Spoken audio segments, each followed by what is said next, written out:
Hey everyone, tonight we're going to slip behind the polished facades of grand Victorian homes, past the bustling kitchens and the stern-faced butlers, to peek into the surprisingly vibrant, often clandestine world of the domestic servant. Imagine, if you will, the scent of coal smoke mingling with beeswax polish, the distant clang of a bell from upstairs, and the hushed scuttle of footsteps on linoleum. You're standing on the precipice of a hidden society, a world teeming with its own rules, its own dramas, and yes, its own peculiar pastimes. Forget the stiff-backed caricatures you've seen.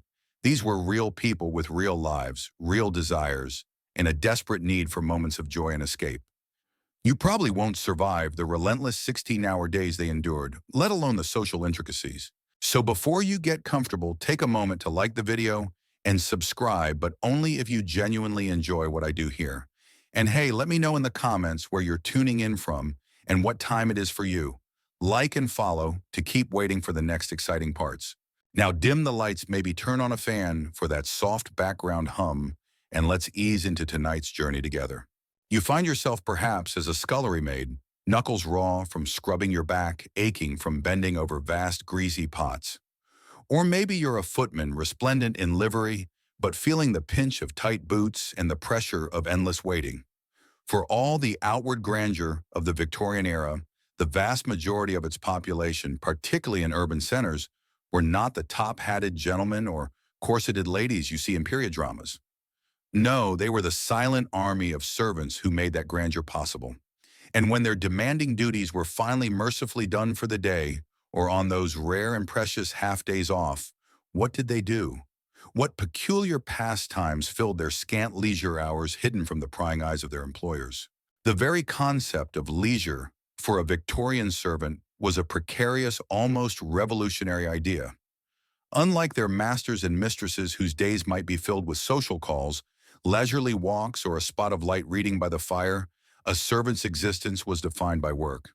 From the moment the first bell rang at dawn, often well before the sun had even thought about peeking over the horizon, until the last gas lamp was extinguished late at night, their hours were meticulously accounted for, their movements often monitored.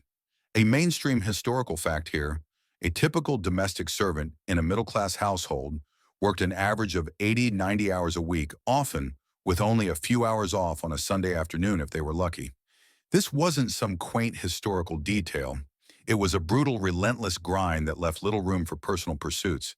Yet even within this incredibly restrictive framework, human ingenuity and the sheer need for mental and emotional respite found ways to flourish. Imagine you're a housemaid having just completed the laborious task of polishing every brass knob and dusting every ornate frame in the drawing room. Your muscles ache, your eyes feel gritty, but for a fleeting moment there's a lull. Perhaps the mistress has gone out, or the master's engrossed in his newspaper. It's in these interstitial moments, these stolen breaths, that true pastimes often took root. It wasn't about grand excursions or expensive hobbies. It was about the small, often illicit acts of reclaiming one's own time and self. One quirky tidbit often overlooked is how often servants would borrow their employers' newspapers or books. Not to steal, mind you, but to snatch a quick read in the pantry or laundry room. Imagine the thrill of thumbing through a society gossip column or a serialized novel, knowing that at any moment the sharp ring of a bell could shatter your brief escape. It was a silent rebellion, a small act of intellectual assertion in a world that sought to deny them such luxuries. Historians still argue whether this was a widespread practice or confined to the more audacious few, but anecdotal evidence suggests it was far more common than employers might have ever suspected. This wasn't just about entertainment. It was about staying connected to the world outside the oppressive walls of service. It was about feeding a hunger for knowledge, for stories, for anything that reminded them they were more than just hands to serve. This secret world, teeming with unexpressed desires and quiet rebellions, existed just beyond the baize door. As you delve deeper into the hidden world below stairs, you quickly realize that the servants' hall wasn't some egalitarian paradise where everyone was equal once the work aprons came off. Oh no, the rigid social hierarchy that governed the upstairs world of masters and mistresses was mirrored almost perfectly by an equally intricate and often unforgiving pecking order among the servants themselves. Imagine trying to unwind after a brutal day, only to navigate a minefield of unspoken rules and power dynamics, even in your leisure time. It's like a corporate ladder, but with more dusting and fewer benefits. At the very top, reigning supreme, was the one housekeeper, or Rencanatino butler. These were the generals, the strategists, the ones who answered directly to the employers and wielded significant power over their subordinates. Their leisure, if you could call it that, might involve a quiet read in their private sitting room, a luxury most servants could only dream of, or perhaps a discreet glass of sherry. They rarely socialized extensively, with the lower ranks maintaining a professional distance that even extended to their off-duty hours. You wouldn't catch the butler playing a rowdy game of shove halfpenny with the boot boy, that's for sure. It simply wasn't done. Just below them were the avalets and ladies' maids, personal attendants who enjoyed a slightly elevated status due to their close proximity to the family. They often had better living quarters, sometimes even a small shared parlor of their own, and access to the cast-off clothing and gossip of their employers. Their pastimes might include more refined pursuits like reading the latest novels, borrowed of course from the library upstairs, or engaging in polite conversation about fashion or society mimicking the very people they served. This access, a mainstream historical fact, meant they often had more cultural capital than their peers. Then came the middle tier, the cooks and my footmen, head housemaids, and coachmen. These were the backbone of the household skilled professionals, whose work was physically demanding but highly valued. Their social interactions in the servants' hall were more robust, filled with lively chatter, shared meals, and games. You'd find them playing cards, telling stories, or perhaps even engaging in a bit of flirtation. It was here that much of the true peculiar pastimes we're discussing today actually took place.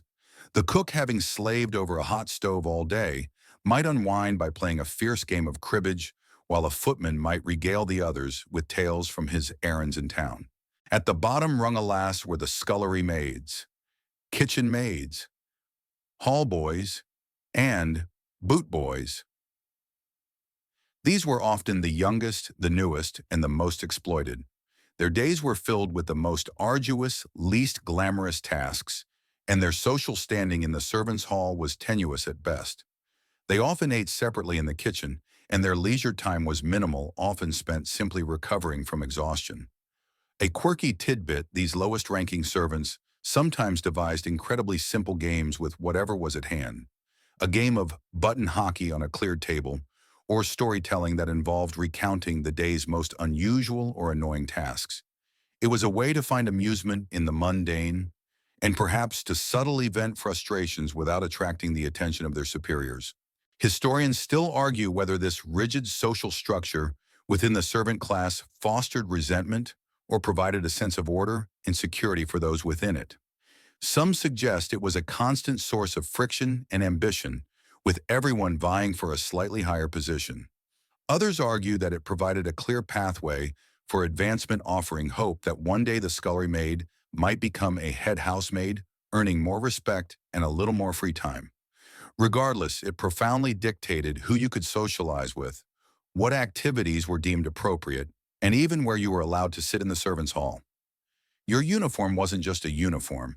It was a badge of your place in this complex miniature society, even when you were out of sight of the masters. And breaking these unspoken rules, that was a fast track to finding yourself out on the street looking for the next place to serve. Imagine for a moment, after a particularly grueling shift, the sheer exhaustion seeping into your bones. Now imagine that your only reward for this relentless labor is a pittance barely enough to keep body and soul together, let alone indulge in frivolous pastimes. This brings us to a crucial aspect of Victorian servant life that profoundly shaped their leisure: the meager wages when they received. It's a bit like being offered a tiny piece of stale bread after running a marathon, appreciated but hardly satisfying. A mainstream historical fact reveals that the average annual wage for a female domestic servant in the mid-19th century was often as low as 8 to 12, though it could vary based on experience, location, and the size of the household. Male servants generally earned more, with a footman perhaps bringing in $20–25 a year and a butler considerably more. But even these figures pale in comparison to the incomes of their employers. Out of this paltry sum, they were expected to purchase their own personal items, contribute to family back home, if they had one, and maybe squirrel away a tiny amount for the future. The idea of disposable income, as we understand it today, was a foreign concept, a luxury afforded to a completely different class. This financial constraint meant that most of their leisure activities had to be either free or incredibly cheap. You weren't going to find servants splurging on tickets to the theater, purchasing elaborate sporting equipment, or dining out at fancy establishments. Instead, their recreational choices were born out of necessity and ingenuity. Think of it less as a choice and more as an adaptation, a way to squeeze drops of enjoyment from a desert of deprivation. It's like trying to have a five-star vacation on a budget that barely covers a bus ticket. This is where the collective nature of many servant pastimes comes into play. Activities that could be shared where the cost, if any, could be split, or where the equipment was readily available became popular. A pack of cards, a well-worn board game, or simply the gift of conversation cost nothing. A quirky tidbit, some shrewd servants, particularly those with access to the kitchen, might trade small amounts of leftover food or perks items officially or unofficially taken from the household, such as drippings, bones, or stale bread, with tradesmen or even other servants for small favors or goods they couldn't otherwise afford. This informal economy sometimes extended to acquiring small items for their leisure, like a well-thumbed penny dreadful or a cheap musical instrument. It was a subtle form of barter, a way to stretch their limited resources and access things that brought them a moment of joy. The lack of personal funds also meant that many servants relied heavily on their board and lodging as the primary form of their compensation. This often included their uniform food and a place to sleep, however humble.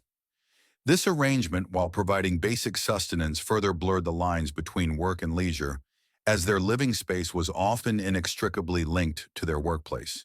You couldn't just go home to escape. Home was usually a cramped room, shared with several others just a few paces from the demanding bells of duty.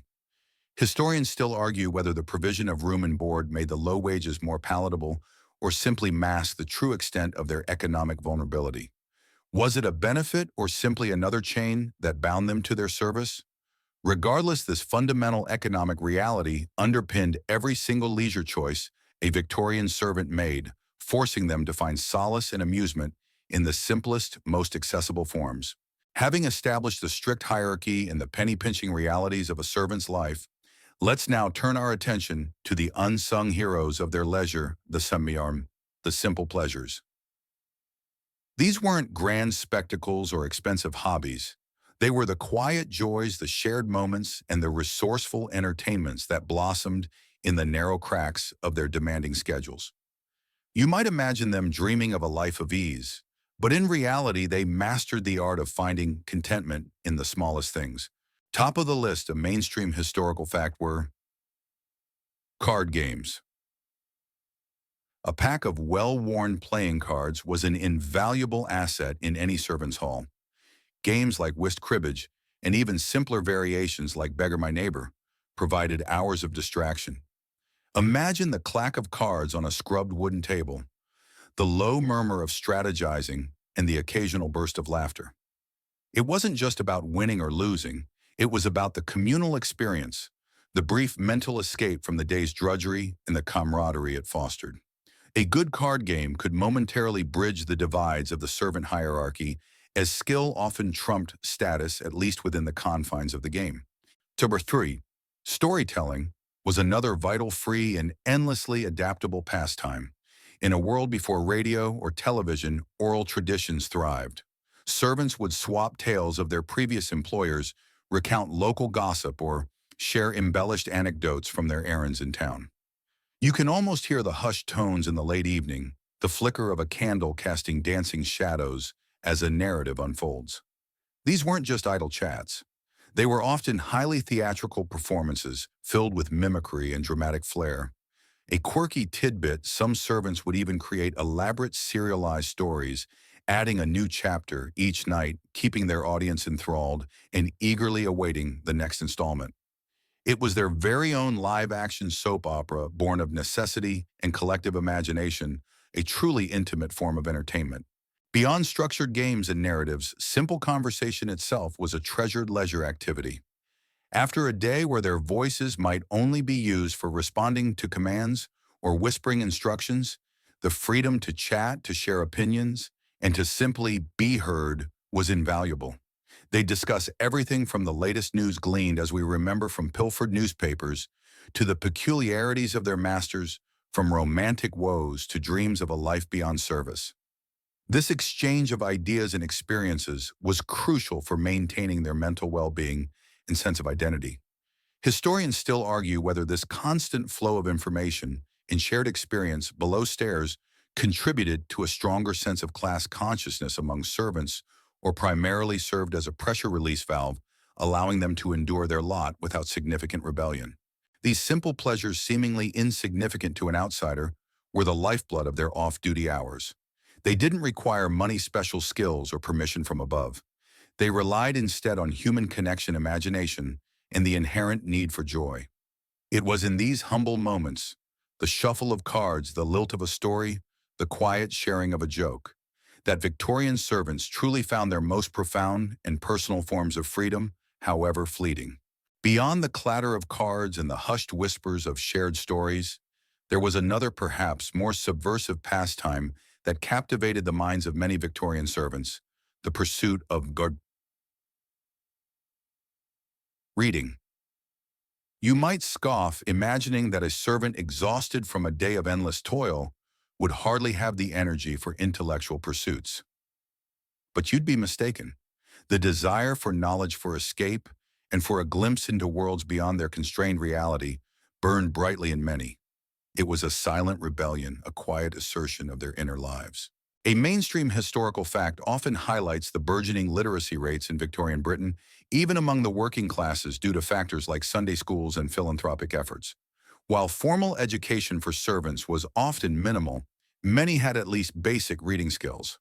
And once those skills were acquired, the world of the written word became an irresistible lure. Imagine, after putting the children to bed, you, a tired governess, might surreptitiously open a copy of a novel hidden beneath your pillow, reading by the flickering light of a stolen candle. The thrill of it wasn't just in the story, but in the act itself. A moment of stolen luxury, a private intellectual feast. So, what were they reading? Not necessarily the classics of literature their masters might keep in their vast libraries, though some might secretly pore over these if given the chance. More often, it was the burgeoning world of cheap print that captured their attention. Penny dreadfuls. Sensational serialized stories full of adventure, crime, and romance were incredibly popular. These cheap, often crudely printed pamphlets offered thrilling narratives that provided a potent escape from the monotonous realities of their lives.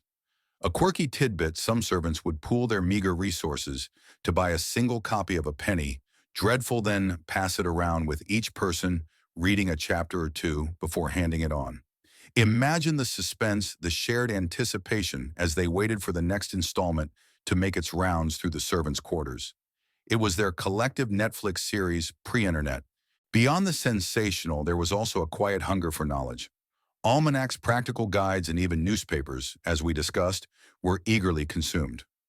Some more ambitious or intellectually inclined servants might even attempt to read more challenging material, perhaps borrowed from the vast libraries of their employers when the opportunity arose. Historians still argue whether this widespread, yet often clandestine pursuit of reading fostered a sense of individual empowerment among servants, allowing them to transcend their social station mentally, or if it simply offered a temporary psychological escape that ultimately reinforced their acceptance of their lot. Did it sow seeds of discontent or merely help them endure? Regardless, the image of a servant hunched over a forbidden book in the flickering light is a powerful testament to the enduring human need for stories, for knowledge, and for moments of profound personal quiet.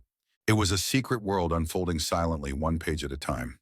From the hushed rustle of stolen pages, we now transition to a more vibrant and often communal form of expression that echoed through the servants' quarters: the pervasive and often passionate role of music. You might imagine the grand drawing rooms upstairs filled with the strains of a piano, or the clear voice of the mistress singing an aria. But believe it or not, a different kind of melody often resonated from below stairs. It was a soundtrack to their daily grind, a balm for tired souls, and a joyous outlet for creative energy. For many servants, access to formal musical instruments was a luxury far beyond their reach. Yet human ingenuity has always found a way. A mainstream historical fact is that many working-class individuals, including servants, found solace and entertainment in singing. Ballads, folk songs, hymns, and popular tunes of the day would fill the air during moments of respite. Imagine a group of scullery maids, elbows deep in soapy water, humming a lively ditty, or a stable boy whistling a jaunty tune as he mucked out the stalls. These spontaneous vocalizations weren't just idle noise. They were a way to pass the time, to lift spirits, and to create a sense of shared camaraderie. The rhythm of a song could even make repetitive tasks feel a little less tedious. Beyond informal singing, some servants, particularly those in larger households, might have access to instruments. A quirky tidbit: it wasn't uncommon for housemaids or kitchen staff to secretly learn to play a simple tune on a discarded or broken piano in an unused room, or on an old accordion brought in by a footman. Sometimes, if a master was particularly lenient or absent, a brave servant might even attempt to borrow the drawing room piano for a quick, furtive practice session. Imagine the thrill and terror of such an act, the risk of discovery, but the undeniable joy of making music. These were not grand concerts. They were personal moments, little acts of artistic rebellion. The communal aspect of music was equally significant. In the servants' hall after a long day, a footman with a decent voice might lead a sing-along, or a cook who remembered old folk songs might teach them to the younger staff. Christmas and other holidays often saw more organized musical endeavors, with servants putting on impromptu performances for each other, showcasing their hidden talents. These musical gatherings provided a vital sense of community and relief from the isolating nature of their work. Historians still argue whether this informal musical culture was a conscious form of cultural resistance against the more formal, restrictive culture of their employers, or simply a natural human expression that blossomed wherever people gathered. Was it an act of defiance or merely an escape? Regardless, the echoes of their songs, whether loud and boisterous or soft and melancholic, were an indelible part of the peculiar tapestry of Victorian servant life. They might have cleaned the instruments of their masters, but they made their own music. From the intimate sounds of shared songs, we now turn our gaze outwards beyond the confines of the grand house and into the bustling thoroughfares, specifically to a magnet for many working-class Victorian servants included: the lure of the public house. You might think of it as just a place for a pint, but for many below stairs it was a vital social hub, a place of freedom, and sometimes a slippery slope. For servants, particularly male servants like footmen, valets, and coachmen, the pub offered a rare escape from the constant supervision and strictures of domestic service. It was a space where they could temporarily shed their livery, speak freely, and engage with a world beyond the baize door. A mainstream historical fact is that pubs served as unofficial labor exchanges, places to hear news and central points for community gossip. Imagine you, a tired footman, slipping out for a quick pint after the family has retired, the clatter of glasses and the murmur of conversation, a stark contrast to the hushed formality of your workplace. It was a fleeting taste of normalcy, a brief reintegration into the wider world. The allure wasn't just about alcohol, it was about connection. In the pub, servants could meet friends from other households, share grievances about demanding employers, or simply enjoy a sense of camaraderie that was often difficult to achieve within the hierarchical confines of the servants' hall. It was a place where information flowed freely, from job opportunities to the latest sporting results.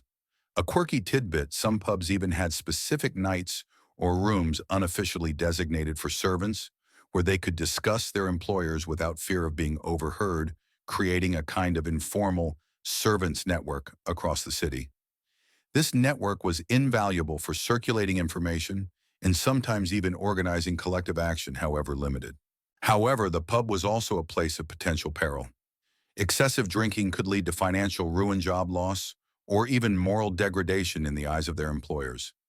Victorian society was highly judgmental of drunkenness, especially among the working classes, and a servant caught inebriated could face immediate dismissal. For female servants, visiting pubs was often deemed particularly scandalous and was less common, though certainly not unheard of, especially in the larger, more anonymous urban centers. Their social outings were more often restricted to chaperoned events or visits to relatives. Historians still argue whether the pub primarily served as a necessary social outlet for working-class individuals offering a vital sense of community and relief, or if it was predominantly a destructive force contributing to poverty and social problems. Was it a haven or a hazard? For many servants, it was likely both. A place of much-needed respite, but one that demanded careful navigation to avoid falling prey to its darker temptations. From the smoky confines of the public house, our journey through the peculiar pastimes of Victorian servants leads us now to matters of the heart, the often complex and deeply secretive world of courtship below stairs. You might imagine a scene straight out of a romantic novel, but the reality was far more constrained and fraught with hidden challenges. Finding love, or even just a moment of intimacy, required ingenuity and discretion when your life was under constant scrutiny. It's like trying to date when your boss lives in the next room and monitors your every move. For many servants, especially those living in large, well-staffed households, their primary social circle was by necessity confined to their fellow staff. This created a unique dynamic where romantic interests often blossomed within the very walls they served. A mainstream historical fact is that inter-servant relationships were incredibly common, albeit often discreetly maintained. Imagine you, a bright-eyed housemaid, catching the eye of a dashing footman, or a quiet cook developing a fondness for the dependable coachman. These relationships could be a source of immense comfort and companionship in an otherwise isolating existence. However, such romances were rarely straightforward. The strict hierarchies we discussed earlier meant that relationships often crossed social boundaries within the servant class, sometimes leading to friction. A lady's maid might be considered above a stable boy, for instance, complicating any potential courtship. Moreover, the rules of the house often forbade relationships between staff members, especially if they were seen as a distraction from duties or a potential source of scandal. A quirky tidbit: to circumvent these rules, servants often resorted to highly secretive communication methods. Whispered conversations in dimly lit corridors, fleeting glances exchanged over the dinner table, or even carefully folded notes slipped into pockets or under serving dishes. Think of it as a highly sophisticated game of secret admirer, but with much higher stakes. The few opportunities for off-duty time, such as Sundays or rare outings, became precious windows for clandestine meetings. A walk in the park, a visit to a tea shop, or even just a few stolen moments in the quiet garden could be the setting for a budding romance. For those servants whose duties often took them outside the house, like footmen or valets, there were also opportunities to meet people from other households or even from the wider community. Historians still argue whether these romantic entanglements among servants were primarily driven by genuine affection and the human need for companionship, or if they were often pragmatic unions born out of shared circumstances and the limited opportunities for social interaction. Was it love or just convenience? Perhaps like most human relationships, it was a complex blend of both, played out against the backdrop of an incredibly restrictive world.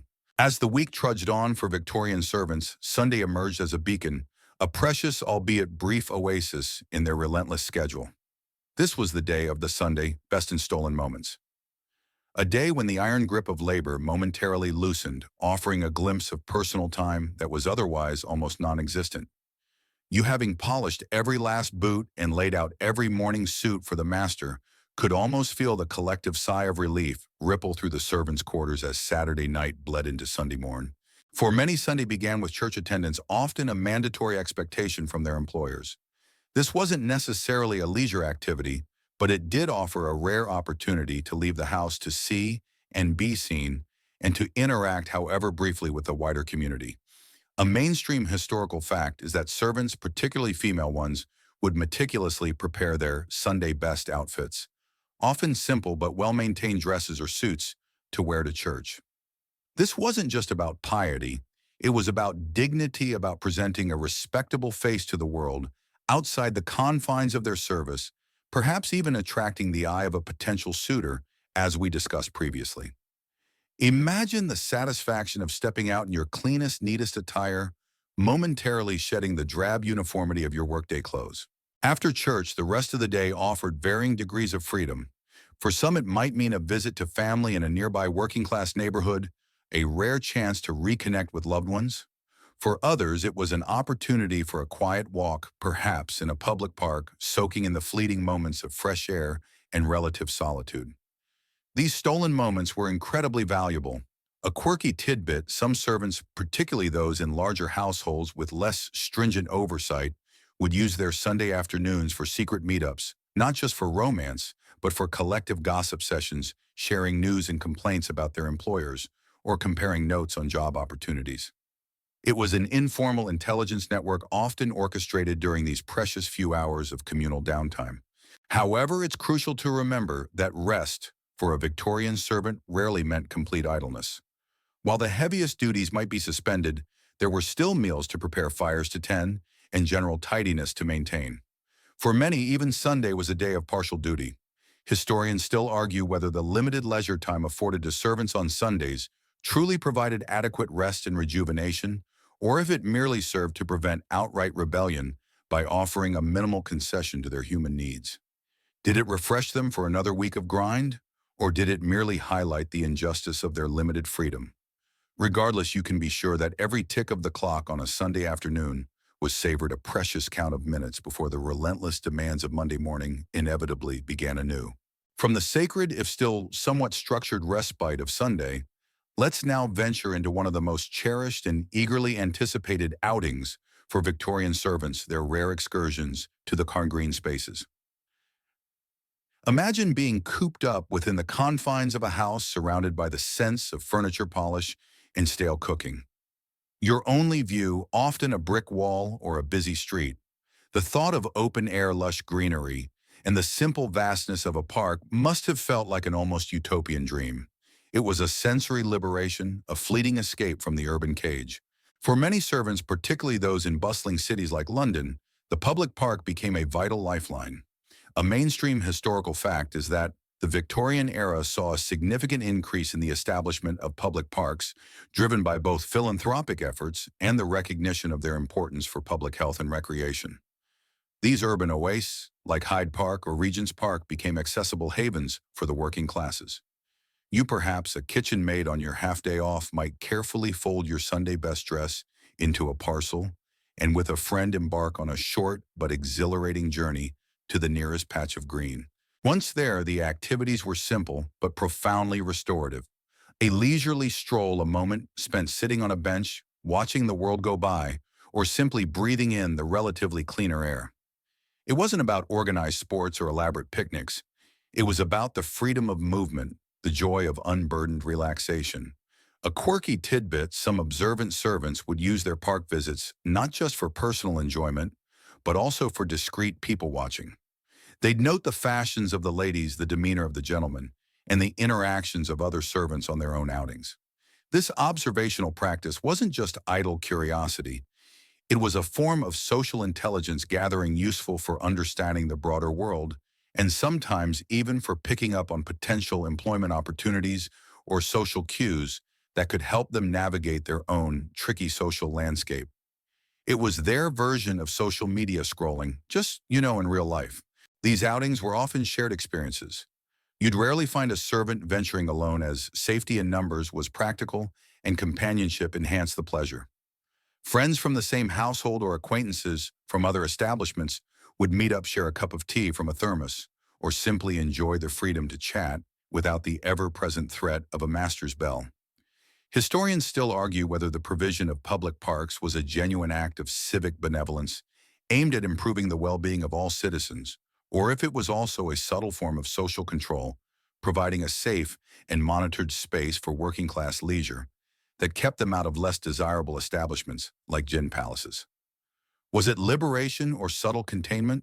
Regardless, for the weary servant, these precious hours amidst the trees and flowers were an invaluable balm, a vivid splash of green in an otherwise gray and demanding existence.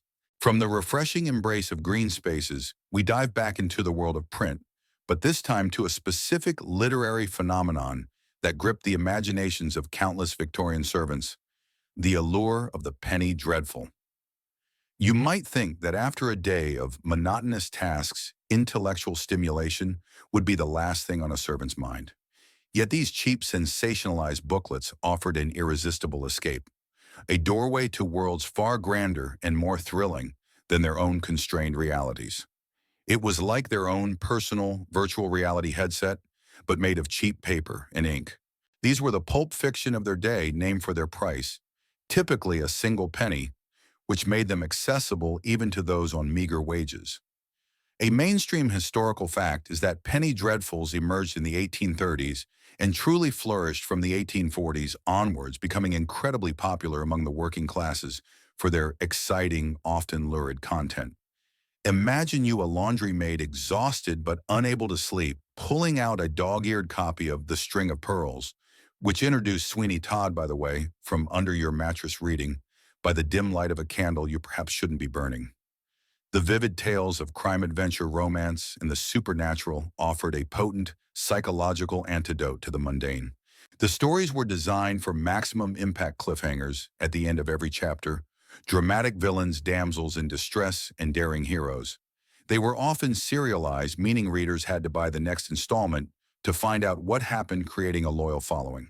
A quirky tidbit: because individual copies were so cheap, servants would often pool their pennies to buy a single issue, then pass it around, each person reading it aloud or silently before handing it off to the next. This created an informal reading club where the suspense and discussion continued even after the reading was done. Imagine the hushed whispers in the scullery, debating the fate of the protagonist, or the shared shivers elicited by a particularly gruesome scene. It wasn't just about reading, it was a shared experience, a collective journey into fantasy.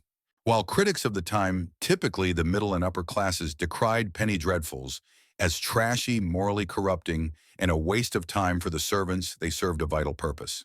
They provided an accessible form of entertainment, an emotional outlet, and a means of temporary escape from the grinding realities of their daily lives. They offered heroes who overcame adversity, villains who got their comeuppance, and worlds where their own humble status didn't matter. Historians still argue whether the consumption of such sensational literature cultivated a spirit of adventurousness and even social questioning among the working classes, or if it merely provided a harmless temporary diversion that ultimately kept them compliant by offering an escape from their real-world problems. Did it inspire change or simply help them cope? Regardless, the faint rustle of a penny, dreadful secretly read below stairs, tells a story of its own, a story of resilience, imagination, and the enduring human need for a thrilling tale. From the escapist thrills of the penny dreadful, we now pivot to a pastime that held both fascination and significant risk for Victorian servants, the often hidden world of marijuana and gambling's grasp. You might think of it as a frivolous diversion, but for those with meager wages and little control over their lives, the tantalizing promise of quick money, however slim the odds, could be incredibly potent. It was a high-stakes lottery played not in official halls, but in the shadows of the servants' quarters. The most common forms of gambling were predictably those involving simple, readily available tools. A mainstream historical fact is that various card games, especially those that involve betting, were incredibly popular. Cribbage poker, though not in its modern form, and even simpler games where small coins or fines were wagered, were common. Imagine a group of footmen, their duties for the night concluded, gathered around a hastily cleared table in the servants' hall, the low murmur of conversation punctuated by the slap of cards and the clink of illicit coins. The stakes might have been low by their master's standards, a few pennies, perhaps a shilling, but for a servant whose entire week's wage might be less than half a sovereign, even a small sum represented a significant win or a devastating loss. Beyond cards, more informal betting also thrived. A quirky tidbit: servants, especially those in stables or with access to town, might place small bets on horse races or dog fights, often through intermediaries or by pooling their money. The thrill of the gamble wasn't just about the money. It was about the fleeting excitement, the brief surge of hope, and the shared anticipation. It was a moment where the rigid rules of their lives seemed to bend, where luck, not social standing or hard labor, dictated an outcome. Think of it as their equivalent of a stock market flutter, only far more immediate and visceral. However, the allure of gambling came with significant perils. Losing money could mean going without essential items, accumulating debt, or even resorting to petty theft to cover losses. A quick route to dismissal and destitution. Employers keenly aware of the moral dangers and potential for dishonesty often strictly forbade gambling among their staff. Discovery could lead to immediate termination, a fact that added a layer of thrilling danger to every game played. Historians still argue whether the prevalence of gambling among the working class, including servants, was primarily a symptom of their economic desperation, a desperate bid for upward mobility, or merely a universal human tendency towards risk-taking and entertainment. Was it a vice or a form of fleeting hope? Regardless, the hushed intensity around a game of cards played with a watchful eye on the baize door speaks volumes about the peculiar combination of hope, desperation, and forbidden pleasure that define these hidden pastimes. Having explored the more illicit thrill of gambling, let's now pivot to a more overtly creative, yet equally peculiar pastime that brightened the often drab lives of Victorian servants. Amateur theatrics and talent shows. You might be surprised to learn that beneath the starched aprons and formal liveries, there often beat the hearts of budding performers eager to entertain and be entertained. It was their equivalent of a local community theater, only the stage was the servants' hall and the audience was their fellow staff. These were not grand elaborate productions, of course. Resources were scarce and time was even scarcer. However, the human spirit's need for expression, for laughter, and for a moment in the spotlight found ingenious outlets. A mainstream historical fact is that charades and improvised skits were incredibly popular forms of home entertainment across lenient employers, might even allow for slightly more organized talent shows around holidays, like Christmas or New Year's. Here a servant might sing a ballad they knew, recite a poem, perform a short comedic monologue, or even play a simple tune on an instrument they secretly possessed. The stage might be a cleared space in the middle of the servants' hall. The lighting a few extra candles and the costumes, whatever, could be quickly cobbled together from old rags or borrowed items. Think of it as an early humble version of Britain's Got Talent, only with significantly less glitter and a higher chance of being interrupted by a demanding bell. These performances served multiple purposes. They provided invaluable entertainment, breaking the monotony and stress of their demanding routines. They fostered a sense of camaraderie and shared joy, allowing individuals to see their colleagues in a new, often humorous light. And crucially, they offered an outlet for personal expression and recognition that was almost entirely absent from their working lives. For a few fleeting moments, the scullery maid wasn't just a scullery maid. She was a dramatic actress. The quiet boot boy wasn't just a boot boy. He was a surprisingly good singer. Historians still argue whether these amateur theatrics were a genuine reflection of working-class culture and creativity, allowing servants to maintain a sense of individuality and agency, or if they were simply a harmless way for employers to manage potential discontent by providing a controlled outlet for entertainment. Did it empower them or just distract them? Regardless, the echoes of laughter and applause from these improvised stages tell a vibrant story of resilience, ingenuity, and the enduring human need to create and to play, even in the most restrictive of environments. You can almost hear the slightly off-key rendition of a popular song followed by riotous applause.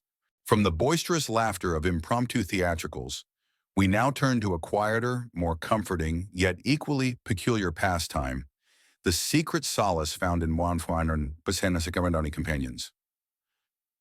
You might picture grand ladies with their pampered poodles, but for Victorian servants, a pet was rarely a status symbol. It was a deeply personal, often hidden source of affection and companionship in lives that could be profoundly lonely. It's like having a confidant who never judges and always listens, even if that confidant happens to have four legs or wings. For many servants, especially those at the lower end of the hierarchy or those in isolated positions, the strict rules of the household often forbade the keeping of personal animals. Yet the human need for connection often found a way. A mainstream historical fact is that despite these rules, many working-class individuals formed deep bonds with animals, often street dogs, cats, or even caged birds. Imagine you, a kitchen maid, secretly feeding scraps to a stray cat that has taken up residence in the outhouse, or a stable boy nurturing a sickly bird he found. These were not officially sanctioned pets. They were quiet acts of defiance, tiny sparks of warmth in a cold world. A quirky tidbit: some resourceful servants might even adopt animals that were technically part of the household, but neglected by their masters. Perhaps an old stable dog deemed no longer useful, or a forgotten canary in a cage in a dusty corner.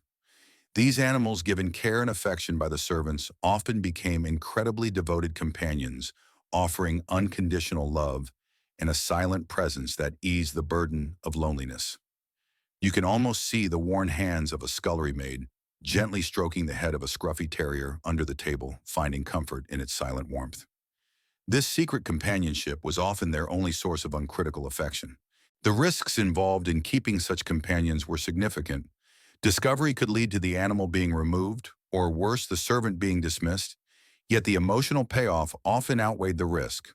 These pets offered a connection to nature, a sense of responsibility, and a loyal friend in a life where true intimacy could be hard to find. They were also silent witnesses to their daily struggles, never demanding, always simply there. Historians still argue whether this tendency to form bonds with unofficial pets was a profound expression of empathy and the human need for connection, or if it was a symptom of the social isolation imposed by the servant system, forcing individuals to seek solace in non-human relationships. Was it a sign of their humanity or a consequence of their dehumanization?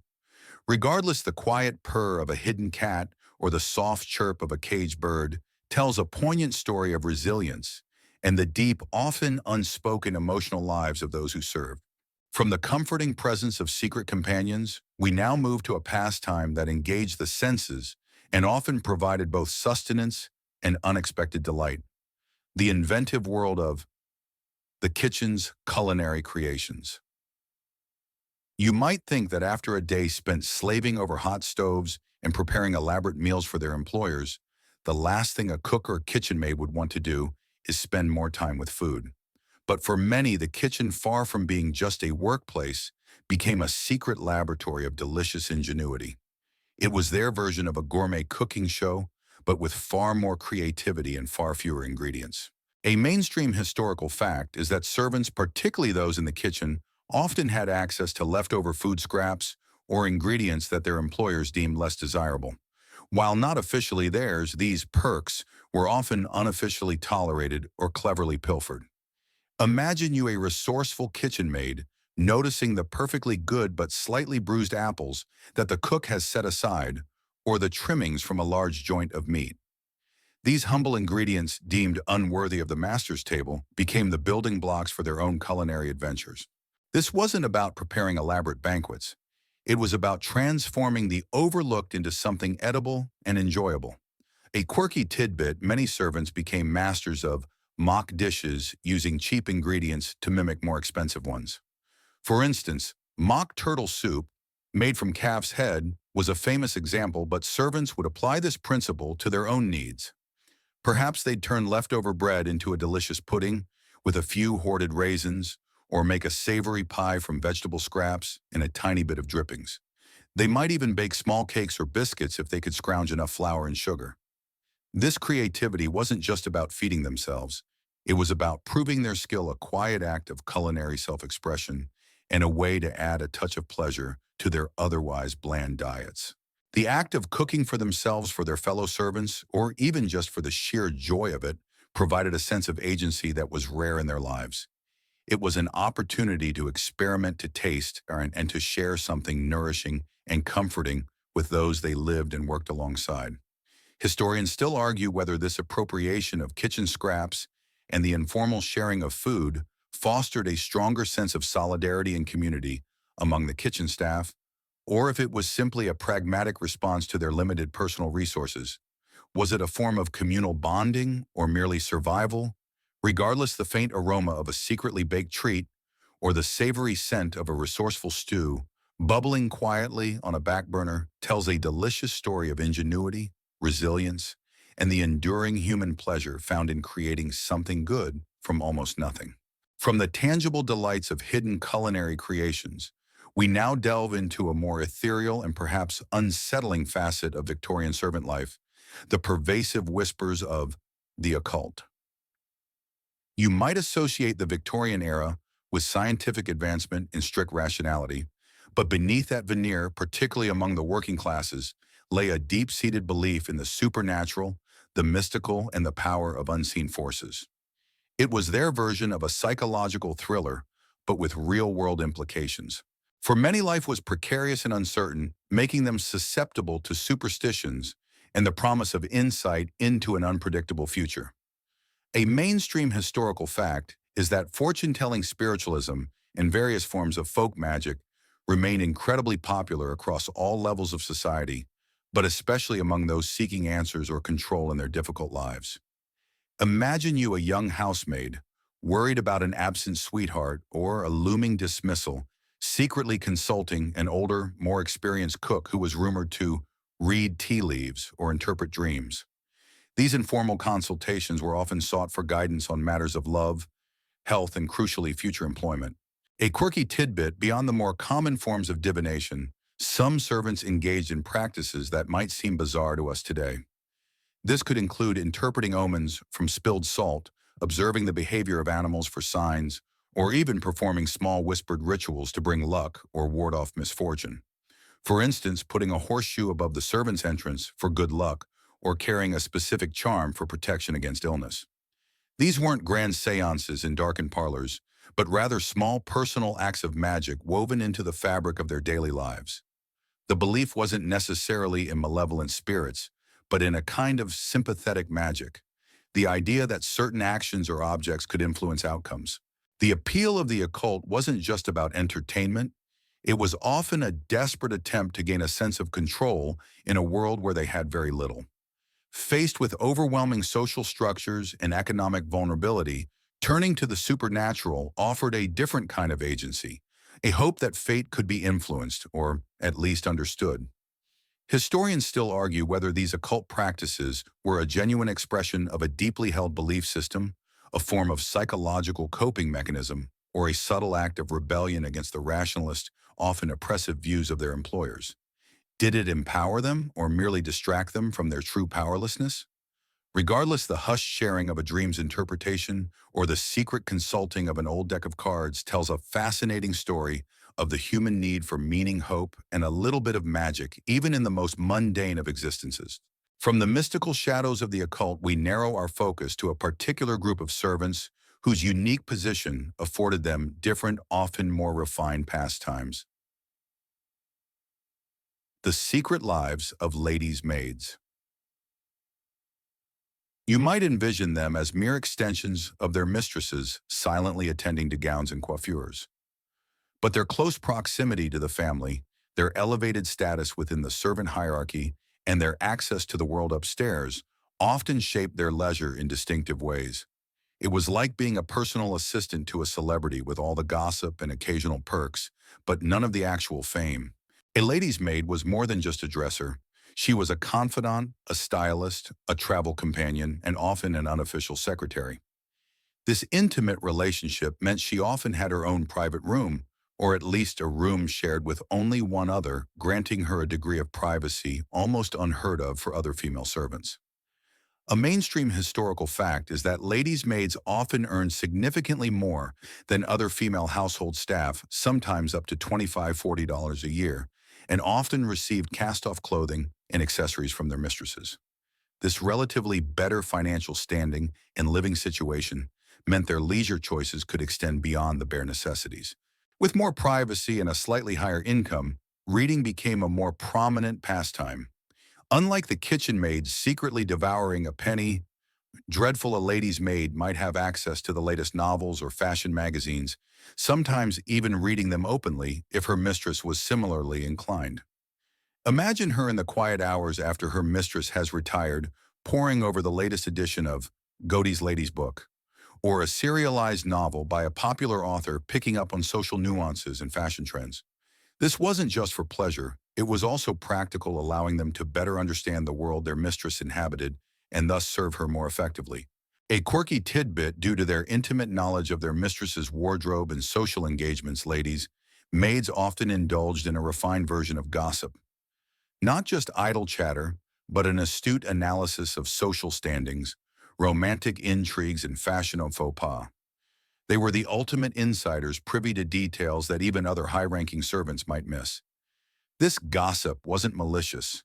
It was often a form of entertainment and a way to navigate the complex social landscape they were part of. Think of it as their own sophisticated version of a society column, orally transmitted and highly exclusive. Historians still argue whether the lady's maid's proximity to her mistress fostered a sense of aspiration and social mobility, making her identify more with the upper class, or if it merely highlighted the vast unbridgeable chasm between their two worlds. Did it offer a path to betterment or simply reinforce their subordinate status? Regardless the discreet rustle of silk or the whispered confidence shared between mistress and maid, hints at a peculiar world of leisure shaped by intimate knowledge and a privileged yet still confined existence. Just as the lady's maid inhabited a peculiar sphere, so too did her male counterpart, and with it came a distinct set of pastimes, some refined, some decidedly less so. We now delve into the world of minority, valets, and their vices. You might picture them as impeccably dressed gentlemen's gentlemen endlessly polishing boots and folding waistcoats. But beneath that polished exterior lay a range of interests, some mirroring their master's pursuits, others starkly different. It was like being the personal assistant to a rock star privy to all the excesses, but without the rock star's freedom. The valet's position was one of considerable trust and access. They managed their master's wardrobe, often handled his money, and accompanied him on travels, giving them a unique perspective on the world beyond the servants' hall. A mainstream historical fact is that valets often earned the highest wages among male domestic staff, sometimes exceeding $50 a year, and were frequently given cast-off clothing that was still of high quality, allowing them to dress with a sophistication far beyond their station. This financial and social mobility meant their leisure pursuits could be more varied and at times more expensive than other servants. Given their access to their master's social circles and interests, valets often developed a keen interest in current affairs, politics, and even literature. They might read the same newspapers as their employers, discuss political developments they overheard, or even discreetly borrow books from the master's study.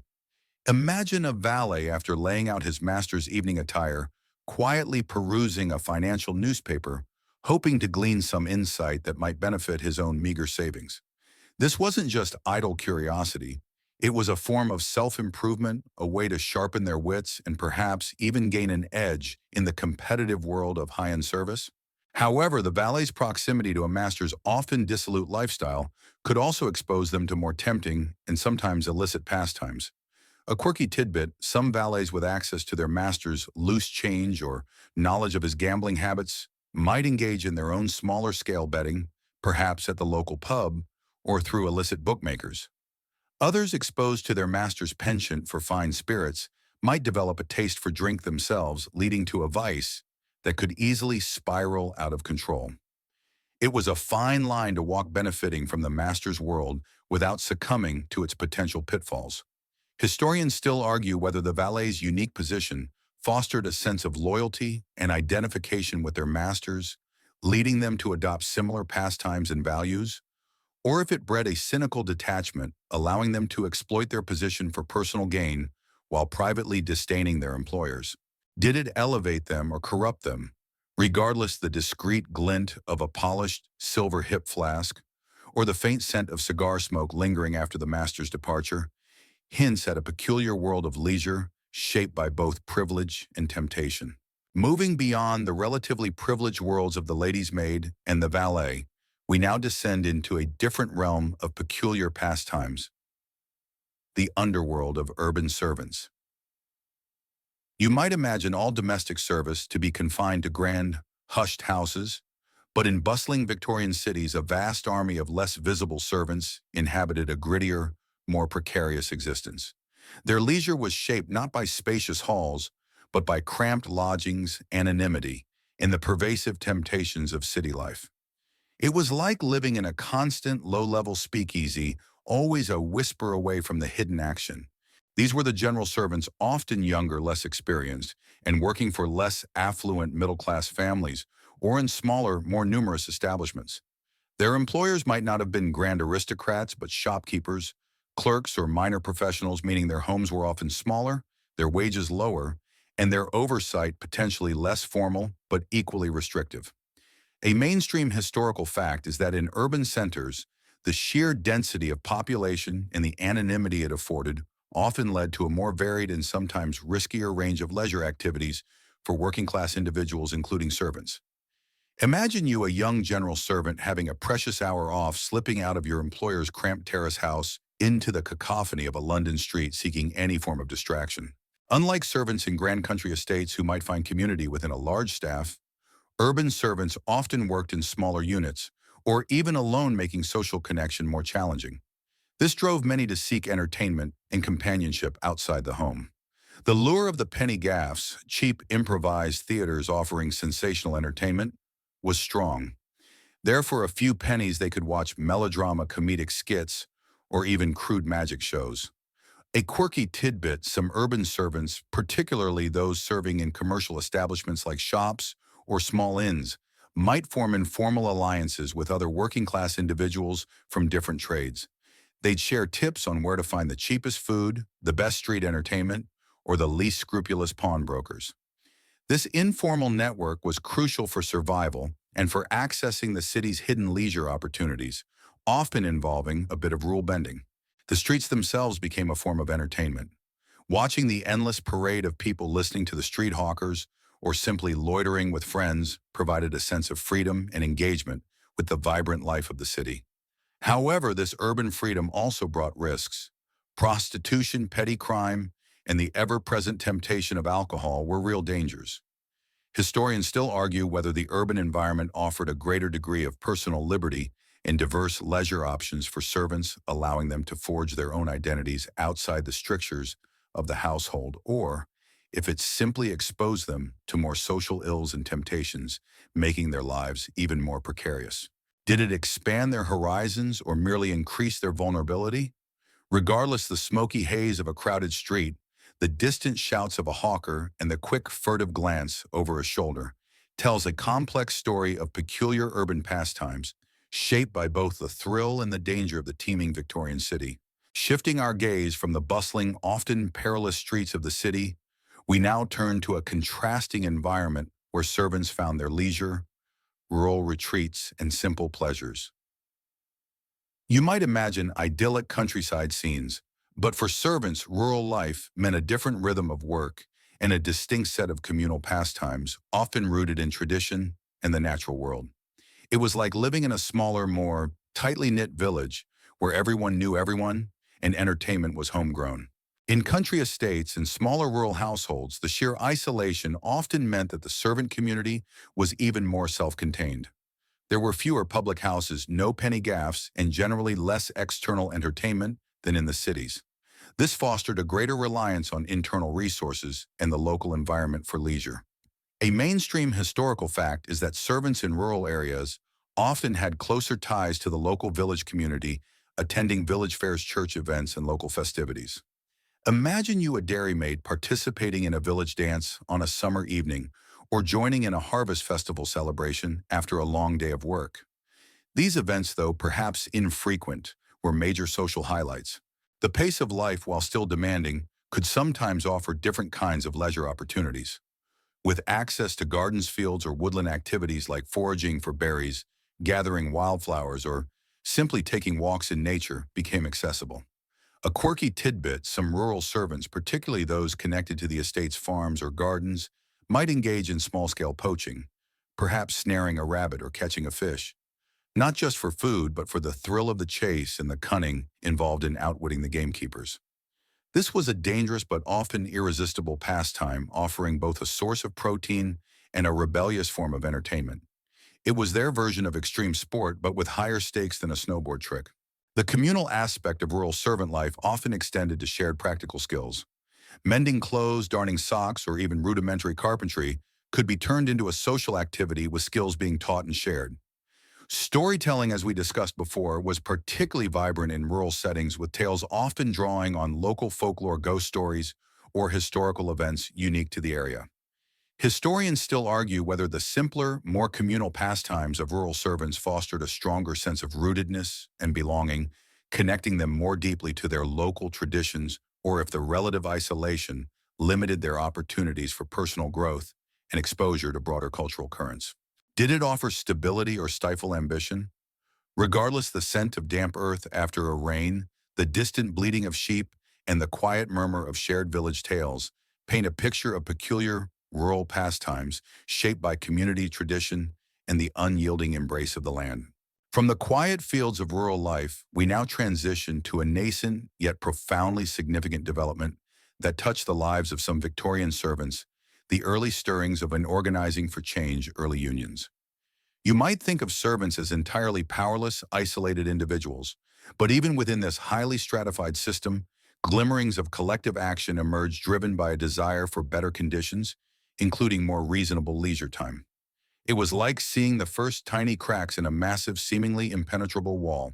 While formal trade unions for domestic servants were extremely rare and faced immense obstacles, due to the dispersed nature of their work, the personal relationship with employers, and the constant threat of dismissal, the idea of collective representation was not entirely absent. A mainstream historical fact is that throughout the late 19th century, there was growing awareness and discussion, particularly among social reformers and some more progressive servants themselves, about the need to improve working conditions, which implicitly included the provision of adequate rest and leisure. Imagine you a servant reading a newspaper article, perhaps a radical one acquired secretly discussing the rights of factory workers and wondering if similar principles could ever apply to your own demanding life. These nascent forms of organization were rarely formal unions as we understand them today. More often, they manifested as informal networks, shared grievances, and discussions about common problems. A quirky tidbit, some servants, particularly those from the same village or extended family who found themselves working in the same city, would form unofficial support groups. They would share information about good and bad employers, advise on negotiating wages, and even help each other find new positions if a current one became unbearable. These networks, though not unions in the modern sense, served a similar purpose, providing solidarity and a subtle form of collective bargaining power, even if just through shared knowledge. It was their version of a private online forum, but whispered in hushed tones over cups of weak tea. The demand for more leisure time was often intertwined with calls for shorter working hours and better wages. Servants, though often isolated, were not entirely oblivious to the broader social changes occurring around them, particularly the rise of labor movements. Historians still argue whether these early attempts at servant organization, however informal, represented a genuine threat to the established domestic service system, highlighting its inherent injustices, or if they were largely ineffective gestures, ultimately overwhelmed by the power dynamics of the era. Did they pave the way for future improvements, or were they merely fleeting, isolated acts of defiance? Regardless, the whispered conversations about unfair treatment, the shared hopes for a better future, and the slow, agonizing realization that collective action might be the only path to meaningful change tell a powerful story of servants daring to dream beyond the confines of their immediate duties. From the faint echoes of early unionism, we now shift to another external force that subtly shaped the leisure options for Victorian servants: the influence of philanthropy. You might imagine stern benefactors handing out tracts, and while that certainly happens, some philanthropic efforts genuinely aim to provide respectable and uplifting leisure opportunities for the working classes, including those in service. It was like getting a highly curated, somewhat moralizing invitation to fun. The Victorian era was a time of immense social reform driven by a mixture of genuine altruism, religious conviction, and a desire to manage social unrest. Many well-meaning individuals and organizations believed that providing wholesome educational and morally sound recreation could uplift the working poor and keep them from the perceived vices of the public house or the penny gaff. A mainstream historical fact is that various charitable institutions, such as working men's institutes, young women's Christian associations, YWCAs, and temperance societies established reading rooms, libraries, and organized educational lectures or recreational activities specifically for working-class individuals. Imagine you, a domestic servant, on your rare day off, choosing to visit a mission hall that offered a warm place to sit and a selection of approved books, perhaps even a cup of tea. These philanthropic initiatives often offered alternatives to the private, often secretive pastimes we've discussed. They provided safe spaces for social interaction opportunities for self-improvement through reading or attending lectures, and even organized outings or concerts. A quirky tidbit, some of these institutions, particularly the YWCAs, would host social evenings specifically for domestic servants, complete with supervised dancing games and light refreshments. These events were often highly structured, with strict rules about conduct, but for many servants they offered a rare chance to socialize with their peers in a clean, respectable environment, away from the watchful eyes of their employers and the temptations of the street. It was like a carefully chaperoned school dance designed to be both fun and morally uplifting. However, these philanthropic efforts were not without their complexities. While offering tangible benefits, they often came with an implicit moralizing tone, aiming to instill middle-class values of sobriety, industry, and self-improvement. Servants participating in these activities were often expected to adhere to strict codes of conduct.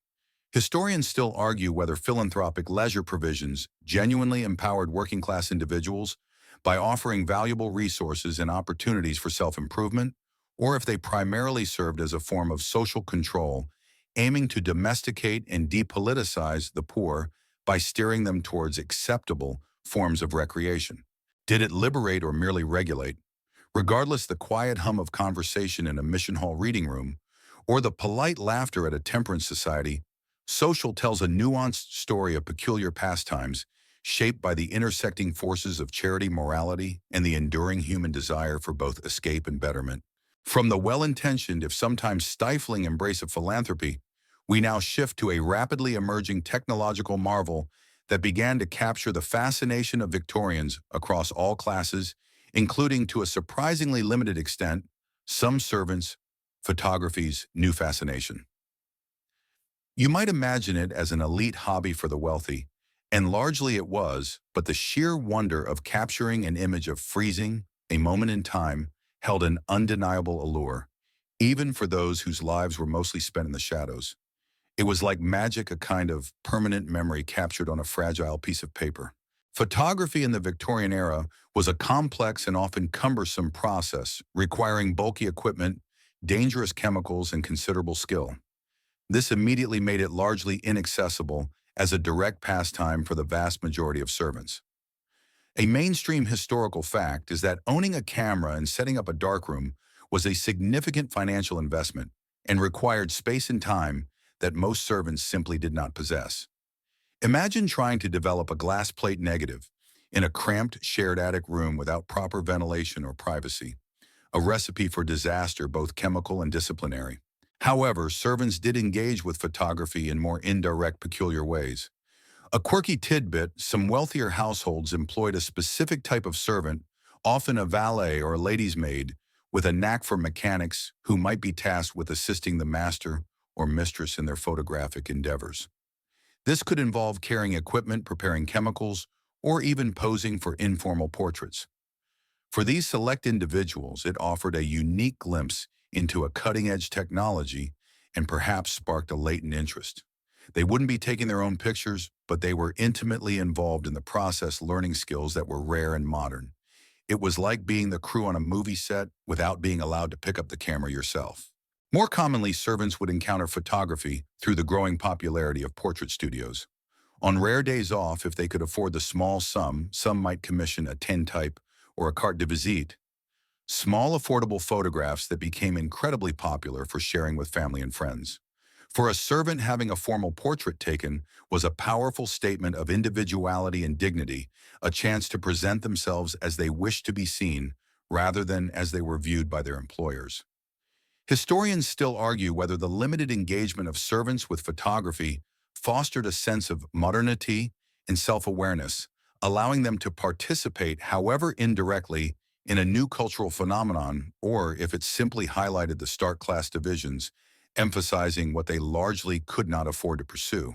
Did it offer a window into progress, or just a mirror reflecting inequality?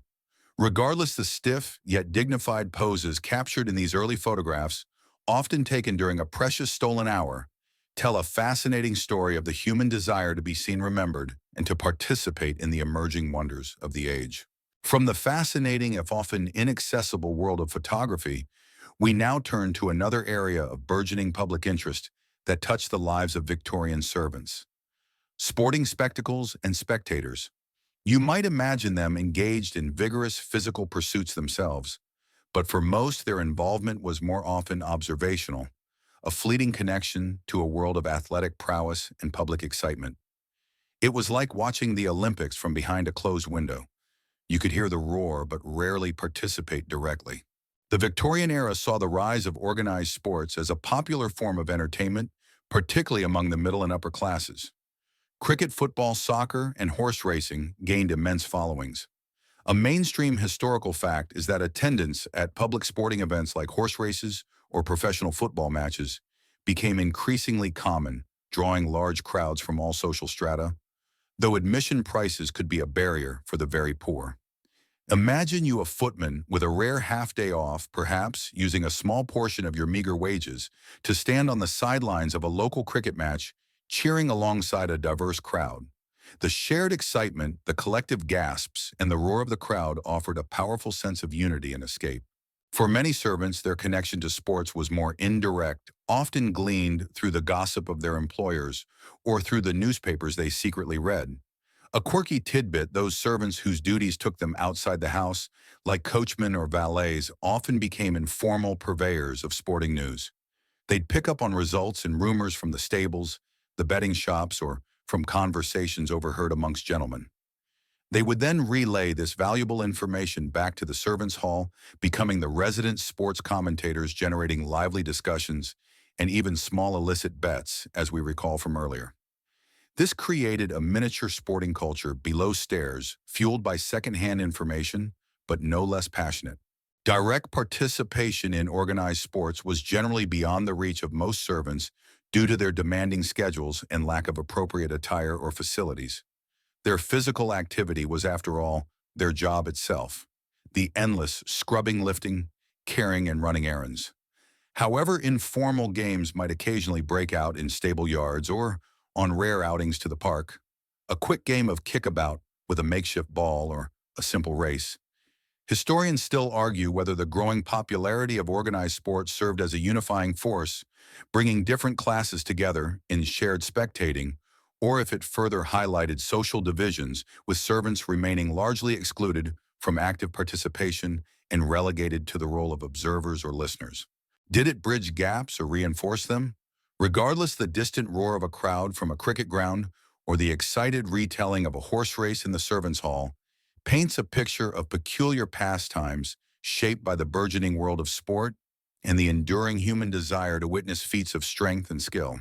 From the thrilling, if often distant world of sporting spectacles, we now turn to a pastime that required no equipment, no special location, and no money, yet was arguably one of the most pervasive and endlessly entertaining activities in any Victorian household. The shared secret of gossip. You might think of it as mere idle chatter, but for servants, gossip was a vital social currency, a powerful means of connection, and an endlessly fascinating form of entertainment. It was their daily newspaper, their reality TV show, and their social media feed all rolled into one. Life below stairs was a microcosm, a world unto itself, yet intimately intertwined with the lives of the masters and mistresses above. This unique position meant servants were privy to an enormous amount of information, overheard conversations, observed behaviors, and the intimate details of their employers' lives. A mainstream historical fact is that servants often knew more about their employers' affairs, both public and private, than almost anyone else, making them repositories of fascinating, often scandalous information. Imagine you a parlor maid discreetly listening to a hushed argument between the master and mistress from just outside the drawing room door, or a cook receiving a surprisingly detailed account of a dinner party from the footman. This raw material was the fuel for endless hours of discussion. Gossip wasn't just about relaying facts, it was an art form. It involved careful observation, astute interpretation, and a healthy dose of dramatic flair in the retelling. A quirky tidbit, servants often developed their own coded language or subtle gestures to discuss sensitive topics about their employers, especially if they suspected they might be overheard. A particular cough, a raised eyebrow, or a seemingly innocuous phrase could convey a wealth of meaning to those in the know. This clandestine communication added another layer of intrigue to the pastime, a shared secret that bound them together. It was like being part of an exclusive club where the dirtiest laundry was the most prized currency. The benefits of gossip were manifold. It provided entertainment, breaking the monotony and stress of their work. It fostered a strong sense of community and solidarity among the servants, creating shared bonds through shared secrets and laughter. It also served a practical purpose, allowing them to gauge their employers' moods, anticipate demands, and even assess potential risks to their own positions. Historians still argue whether the pervasive nature of gossip among servants served primarily as a psychological safety valve, allowing them to vent frustrations and manage the stress of their subordinate positions, or if it was a subtle form of resistance, a way of asserting their own agency and judgment over their powerful employers. Did it empower them or simply offer a fleeting sense of superiority? Regardless, the hushed whispers in the pantry, the knowing glances exchanged over a shared meal, and the quiet burst of laughter that followed a particularly juicy tidbit tell a compelling story of peculiar pastimes shaped by human curiosity, social dynamics, and the enduring power of a good, juicy secret. From the intricate web of whispered secrets and shared gossip, we now turn to a pastime that was deeply practical, yet often provided solace and even a source of meager income. Crafting for comfort and coin. You might think of their hands as perpetually busy with the chores of the house, but for many Victorian servants, their dexterity extended to needlework, mending, and other forms of crafting, transforming necessity into a quiet form of leisure. It was like their version of a DIY channel, but with real-world utility and often a surprising touch of artistry. The ability to sew, mend, and darn was not just a skill, it was a fundamental requirement for most female servants, and even some male ones, particularly those who maintained uniforms. Clothes needed constant repair, and the household's linens were always in need of attention. A mainstream historical fact is that servants were often expected to mend their own uniforms and personal clothing, as well as sometimes assist with the household's mending needs during their downtime. Imagine you a housemaid after hours hunched over a worn shirt, meticulously patching a tear by the flickering gaslight. This was not always a chore. For some, the rhythmic motion of needle and thread, the quiet focus on the task could be surprisingly meditative and calming after a demanding day of bustling about. Beyond essential mending, some servants, particularly those with a flair for creativity, would engage in crafting for personal enjoyment or to make small items for themselves or loved ones. A quirky tidbit, some clever servants would use discarded fabric scraps, leftover thread, or even bits of ribbon from their mistress's old dresses to create small decorative items, patchworks, or even doll clothes. These humble creations weren't for sale in grand shops, but they held immense personal value, offering a rare opportunity for individual expression in a life largely devoid of personal belongings. Others might knit or crochet small items during quieter moments, perhaps a scarf for themselves, or a tiny gift for a family member they rarely saw. This was often done in the servants' hall, creating a communal atmosphere where skills were shared and quiet conversation flowed. The coin aspect came into play for those particularly skilled servants who might take on extra mending or sewing work for other staff members, or even for people outside the household for a small fee. This provided a precious extra penny, a rare addition to their meager wages, and a testament to their valued skills. Historians still argue whether this reliance on crafting for comfort and coin reinforced the Victorian ideal of female domesticity and industriousness, thus keeping servants in their place, or if it provided a genuine avenue for personal agency, creativity, and economic independence, however limited. Did it bind them or empower them? Regardless, the faint snip of scissors, the quiet hum of a darning needle, and the visible pride in a neatly mended seam or a humble handmade trinket tell a poignant story of peculiar pastimes born from necessity, skill, and the enduring human desire to create and provide even in the most constrained of circumstances. From the quiet industry of needlework, we now turn to a truly cherished, yet often fleeting luxury for Victorian servants: the escape of the day trip. You might imagine grand tours or exotic vacations for the wealthy, but for those in service, a single day away from the oppressive routine of the household was an immense privilege, a rare chance to breathe different air and see new sights. It was their equivalent of a once-a-year holiday, savored down to the last precious minute. These day trips were not common occurrences. They were often granted only once a year or perhaps a few times if a servant had been in long and loyal service. A mainstream historical fact is that the rise of the railway network in Victorian Britain made destinations like the seaside or nearby market towns more accessible for day excursions, even for those with limited means. Imagine you a long-serving cook given a precious Saturday off, boarding a noisy, smoke-billowing train with a few friends from the household. The journey itself, the landscape rushing past, would have been a thrilling novelty. The destination was usually the seaside, Brighton, Margate, or Blackpool being popular choices, or a large market town with a bustling fair or shops. Once there, the activities were simple but profoundly liberating. A walk along the pier, the exhilarating feel of sea spray on your face, the chaotic joy of a bustling market, or perhaps even a donkey ride on the beach. A quirky tidbit servants on these day trips would often indulge in small, inexpensive treats they couldn't normally afford, like a stick of rock candy from the seaside or a roasted chestnut from a street vendor. These small purchases were more than just food. They were tangible tokens of their freedom, tiny moments of self-indulgence earned through a year of hard work. It was like finally getting to buy that one thing you've been wanting all year. The shared experience was paramount. These trips were almost always taken in groups, friends from the same household or sometimes cautiously with a sweetheart. The camaraderie, the shared laughter, and the collective sense of liberation forged powerful bonds. It was a day to shed the uniform, to forget the bells, and to simply be themselves, if only for a few glorious hours.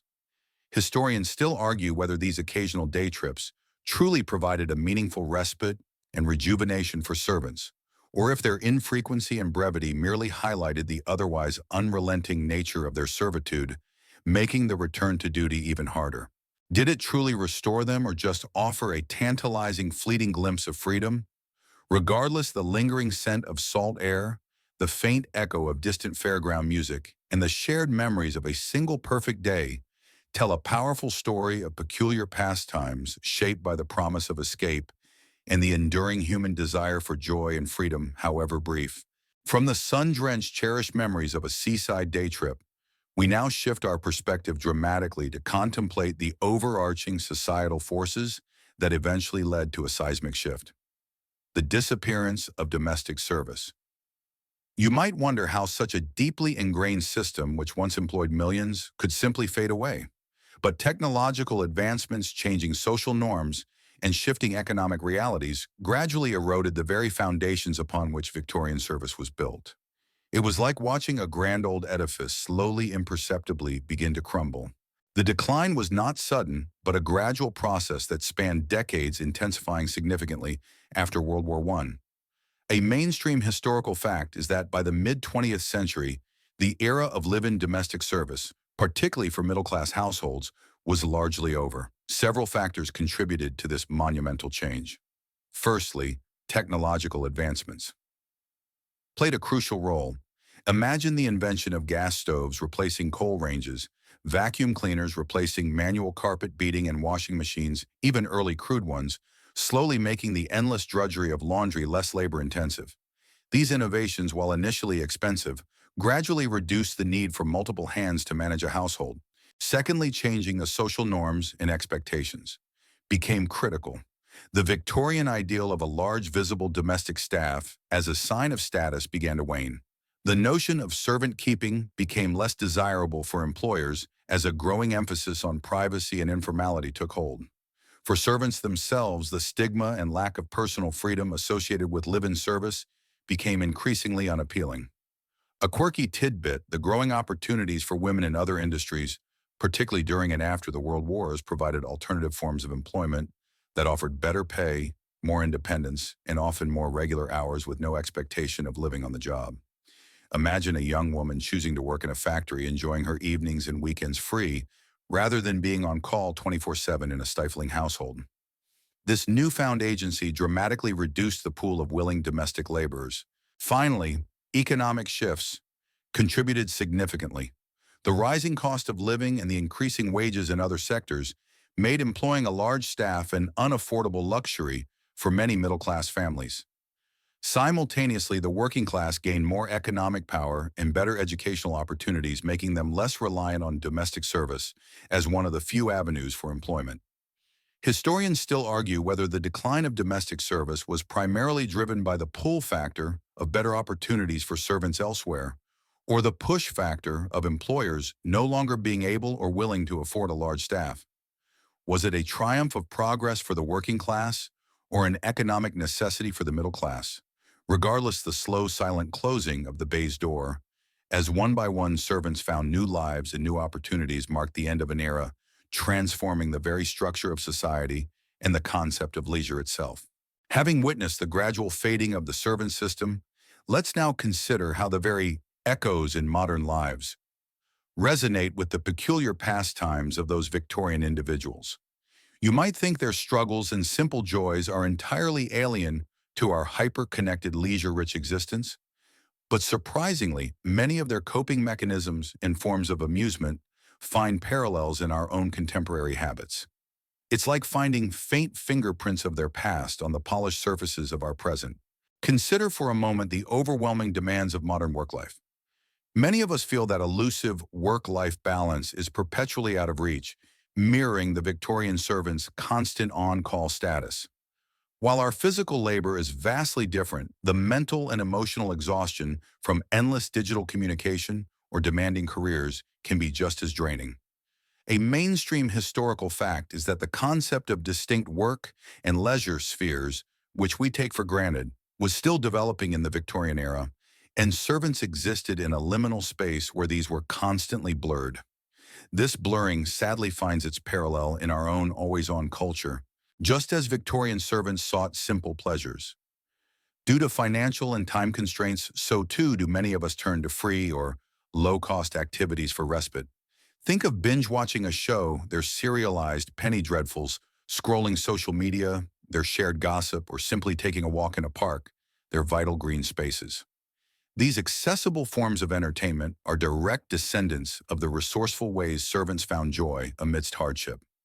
A quirky tidbit, the modern phenomenon of cozy gaming or slow-living movements can be seen as a conscious echo of the Victorian servant's quiet crafts and focused tasks, a yearning for intentional, tangible activity away from the overwhelming speed of modern life. It's like we're instinctively returning to the soothing rhythms they once inhabited. The secret nature of many servant pastimes also finds an echo in our online guilty pleasures. Those things we enjoy but might not openly share, like reading certain fan fiction, indulging in specific subcultures, or engaging in niche online communities. Just as servants sought out their own networks and shared secrets below stairs, we seek out digital spaces where we can express interests not always understood by our mainstream connections. Historians still argue whether the constant pursuit of entertainment and escape in modern society is a sign of our increased leisure and freedom, or if it merely masks new forms of societal pressure and emotional exhaustion, much like it did for Victorian servants. Are we truly more liberated or just finding new ways to cope? Regardless, the faint hum of a shared secret, the quiet click of a craft project, or the immersive draw of a story, whether on a page or a screen, tell a fascinating story of continuity linking the peculiar pastimes of yesterday's servants to the complex leisure of our own lives. As our journey through the peculiar pastimes of Victorian servants draws to a close, we arrive at a moment of reflection, contemplating the profound and often overlooked legacies of leisure below stairs. You might have initially dismissed their experiences as merely historical curiosities, but their ingenuity, resilience, and unique forms of recreation have left indelible marks on our understanding of work rest and the hidden lives within any structured society. It's like realizing the quiet currents beneath a grand river are just as important as the visible flow on the surface. One undeniable legacy is the enduring power of human ingenuity in the face of constraint. Servants with their limited time, meager wages, and constant surveillance found ways to carve out moments of joy, connection, and self-expression. A mainstream historical fact is that this resourcefulness directly contributed to the development of many popular entertainments and social practices that later became widespread from shared reading to informal storytelling and card games. Their ability to find pleasure in the simplest of things, a quiet conversation, a shared laugh, a secretly mended garment, serves as a powerful reminder that true leisure isn't always about grand spectacles or expensive pursuits. Another legacy lies in the profound importance of community and shared experience. In a world that often sought to isolate and control them, servants forged strong bonds through their collective pastimes. The shared secret of gossip, the camaraderie of a card game, or the collective anticipation of a Penny Dreadful's next installment created vital networks of support and solidarity. A quirky tidbit, the very concept of found family within a workplace where colleagues become surrogate relatives can be seen as a direct descendant of the tight-knit servant communities that relied on each other for emotional support and practical assistance. It's a testament to the enduring human need for belonging, even in a hierarchical world. Finally, their story forces us to re-examine the very definition of leisure and its relationship to work. For Victorian servants, these lines were constantly blurred, and their leisure often consisted of brief, stolen moments or activities that simultaneously served a practical purpose. This challenges our modern, often consumerist view of leisure as something separate and earned. Historians still argue whether the historical study of servant leisure primarily serves to highlight the injustices and hardships of the past, encouraging social progress, or if it also offers universal insights into how humans adapt, create, and find meaning even in the most challenging circumstances. Does it remind us of how far we've come or how similar we still are? Regardless, the echoes of their quiet defiance, their shared laughter, and their enduring search for joy tell a powerful, peculiar story that continues to resonate long after the last bell has rung. As the lamp dims and the embers in the hearth glow faintly, the grand Victorian house settles into silence. The demanding bells are quiet now, and the footsteps of servants have ceased their ceaseless pace. Imagine the vast stillness, broken only by the soft tick of a grandfather clock in the hall. You are safe now, nestled in your own comfortable space, far removed from the cold sculleries and the cramped attic rooms. Let the images of their hidden lives, their quiet rebellions, and their simple, heartfelt joys gently recede. Feel the warmth of your covers, the soft hum of your surroundings, and let the historical echoes become a soothing lullaby. There's no need to polish the silver, no bell to answer, no strict hierarchy to navigate. Just the quiet satisfaction of a journey completed.